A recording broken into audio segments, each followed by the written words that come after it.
सिक्का बदल गया। खद्दर की चादर ओढ़े, हाथ में माला लिए, साहनी जब दरिया के किनारे पहुंची तो पौ फट रही थी। आसमान के पर्दे पर लालिमा फैलती जा रही थी। साहनी ने कपड़े उतार कर एक ओर रखे और श्री राम करती पानी में हो ली। अंजलि भरकर सूर्य देवता को नमस्कार किया, अपनी उनींदी आंखों पर छींटे दिए और पानी से लिपट गई। चनाब का पानी आज भी पहले सा सर्द था। लहरें लहरों को चूम रही थी। सामने कश्मीर की पहाड़ियों से बर्फ पिघल रही थी। उछल उछल आते पानी के भंवरों से टकराकर कगार गिर रहे थे। लेकिन दूर दूर तक बिछी रेत आज न जाने क्यों खामोश लगती थी। साहनी ने कपड़े पहने, इधर उधर देखा, कहीं किसी की परछाई तक न थी, पर नीचे रेत में अगणित पाँवों के निशान थे। वह कुछ सहम सी उठी। आज इस प्रभात की मीठी नीरवता में न जाने क्यों कुछ भयावना सा लग रहा है। वह पिछले 50 वर्षों से यहाँ नहाती आ रही है।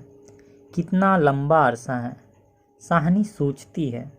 एक दिन इसी दरिया के किनारे वह दुल्हन बनकर उतरी थी और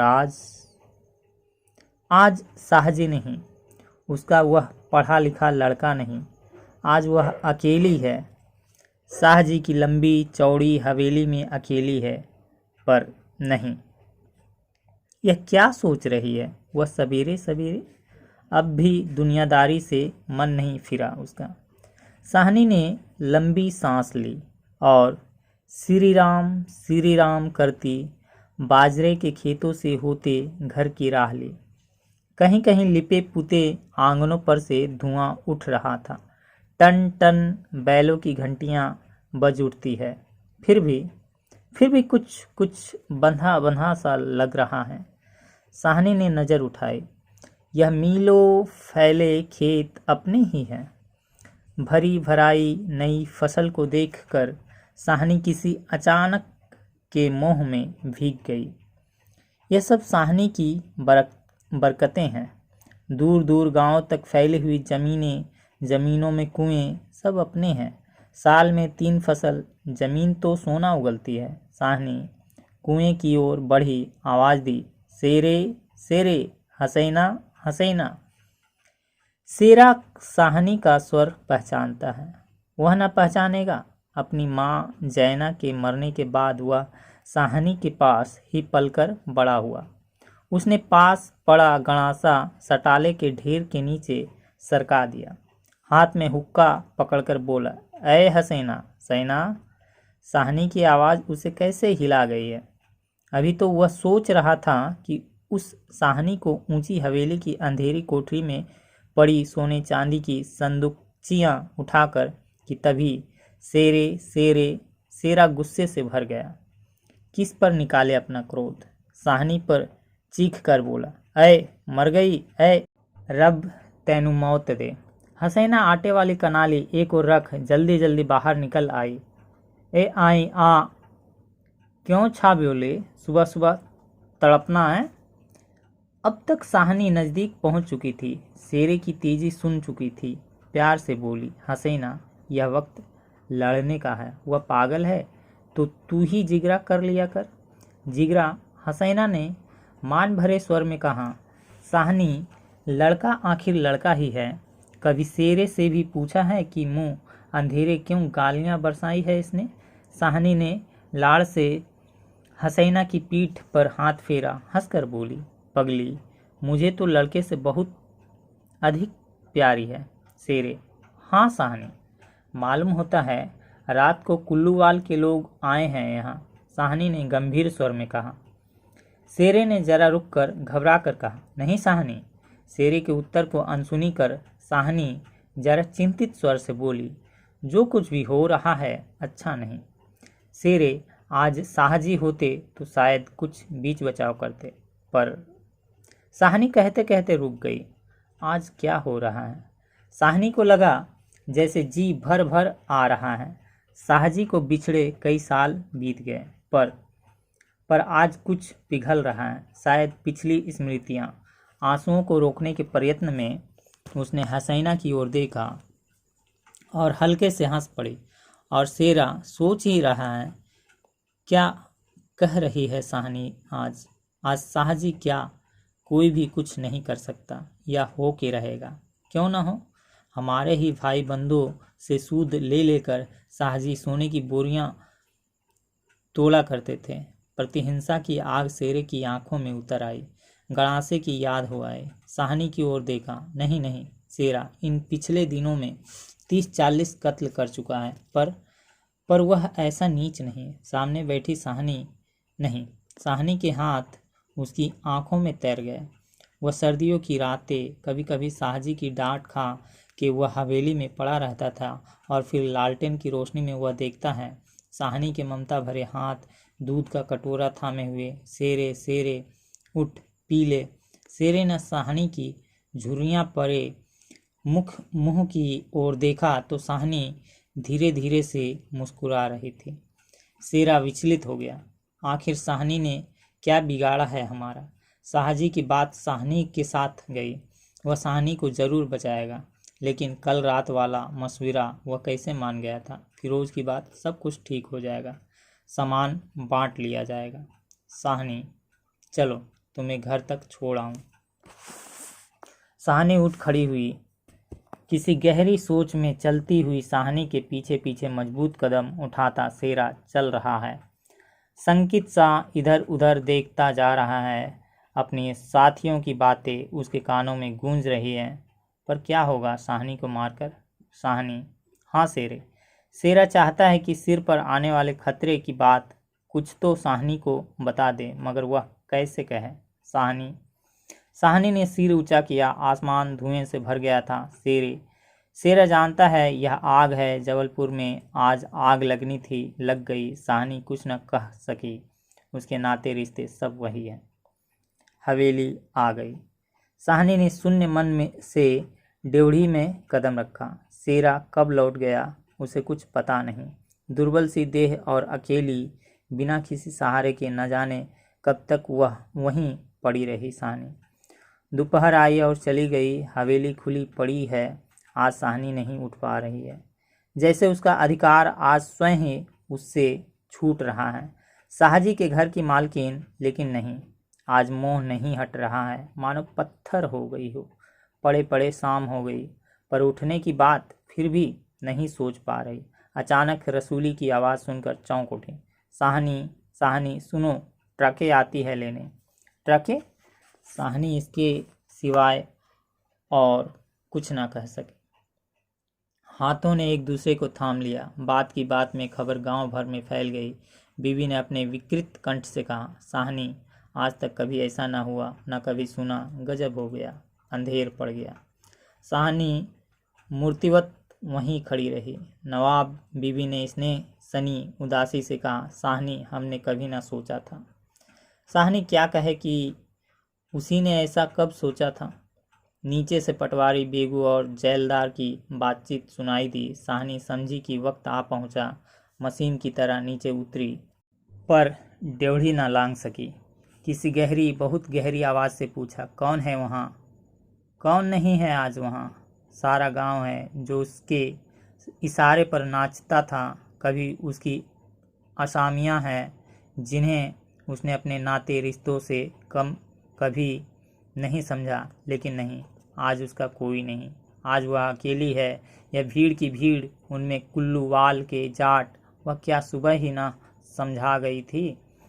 बेगू, पटवारी और मस्जिद के मुल्ला इस्माइल ने जाने क्या सोचा, साहनी के निकट आ खड़े हुए। बेगू आज साहनी की ओर देख नहीं पा रहा।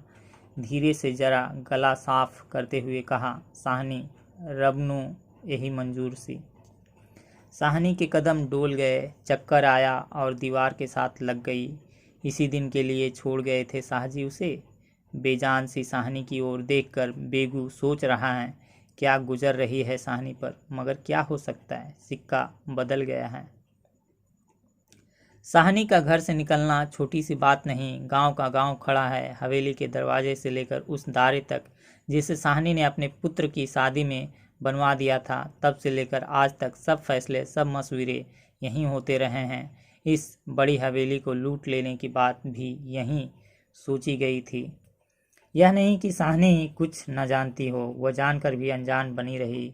उसने कभी बैर नहीं जाना, किसी का बुरा नहीं किया। लेकिन बूढ़ी साहनी यह नहीं जानती कि सिक्का बदल गया है। देर हो रही थी। दाऊद खां जरा अकड़ कर आगे आया और डेवढ़ी पर खड़ी निर्जीव छाया को देखकर ठिठक गया। वही साहनी है जिसके शाहजी उसके लिए दरिया के किनारे खेमे लगवा दिया करते थे।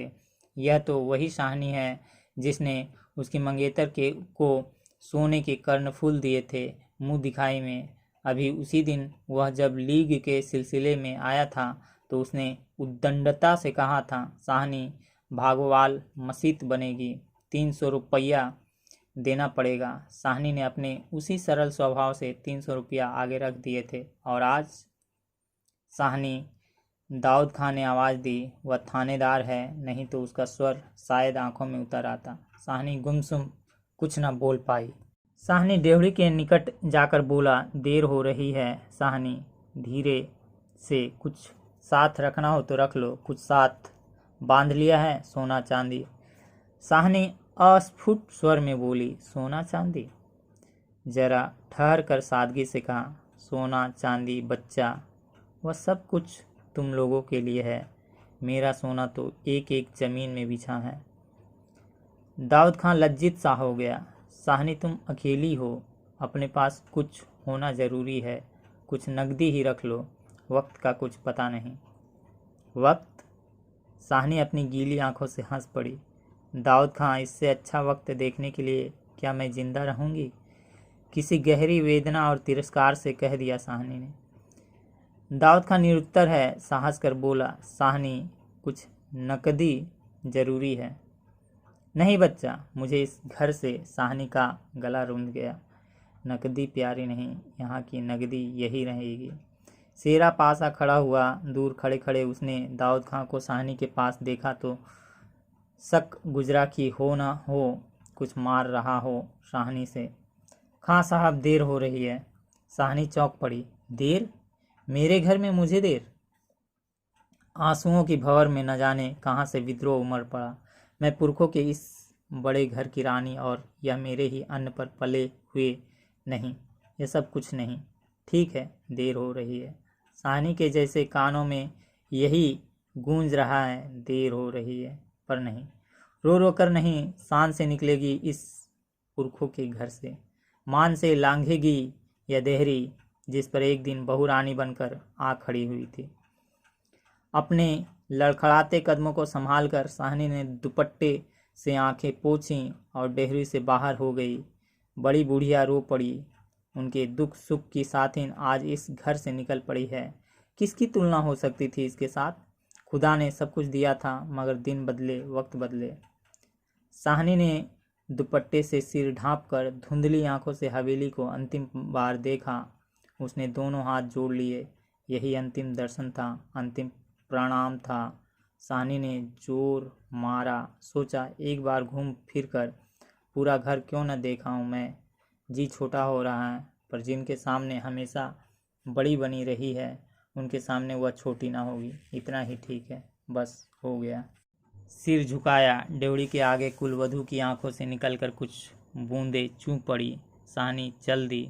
ऊंचा भवन पीछे खड़ा रह गया। दाऊद खां, शेरा, पटवारी, जेलदार और छोटे बड़े, बच्चे बूढ़े, मर्द औरतें सब पीछे पीछे। ट्रकें अब तक भर चुकी थी। साहनी अपने को खींच रही थी। गांव वालों के गलों में जैसे धुआं उठ रहा है।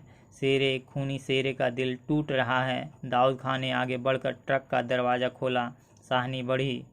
इस्माइल ने आगे बढ़कर भारी आवाज़ से कहा, साहनी कुछ कह जाओ, तुम्हारे मुंह से निकली असीम झूठ नहीं हो सकती। और अपने साफे से आंखों का पानी पोंछ लिया। साहनी ने उठती हुई हिचकी को रोककर रूंधे रूंधे गले से कहा, रब तुहानू सलामत रखे बच्चा, खुशियाँ बख्शे। वह छोटा सा जनसमूह रो दिया। जरा भी दिल में मैल नहीं साहनी के। और हम हम साहनी को नहीं रख सके। शेरे ने बढ़कर साहनी के पाँव छुए। साहनी कोई कुछ नहीं कर सका। राज भी पलट गया। साहनी ने कांपता हुआ हाथ शेरे के सिर पर रखा और रुक रुक कर कहा, तैनू भाग जगन चन्ना, ओ चांद तेरे भाग्य जागे। दाऊद खान ने हाथ का संकेत किया। कुछ बड़ी बुढ़िया साहनी के गले लगी और ट्रक चल पड़ी। अन्न जल उठ गया। वह हवेली, नई बैठक, ऊंचा चौबारा, बड़ा पसार एक एक करके घूम रहे हैं। साहनी की आंखों में कुछ पता नहीं, ट्रक चल रहा है या वह स्वयं चल रही है। आंखें बरस रही है। दाऊद खान विचलित होकर देख रहा है इस बूढ़ी साहनी को। कहाँ जाएगी अब वह? साहनी मन में मैल न लाना, कुछ कर सकते तो उठाना रखते। वक्त ही ऐसा है। राज पलट गया है, सिक्का बदल गया है। रात को साहनी जब कैंप में पहुंचकर जमीन पर पड़ी तो लेटे लेटे आहत मन से सोचा, राज पलट गया है, सिक्का क्या बदलेगा? वह तो मैं वहीं छोड़ आई। और साहनी की आंखें और भी गीली हो गई। आसपास के हरे भर खेतों से घिरे गांव में रात खून बरसा रही थी। शायद राज भी पलटा खा रहा था और सिक्का बदल रहा था।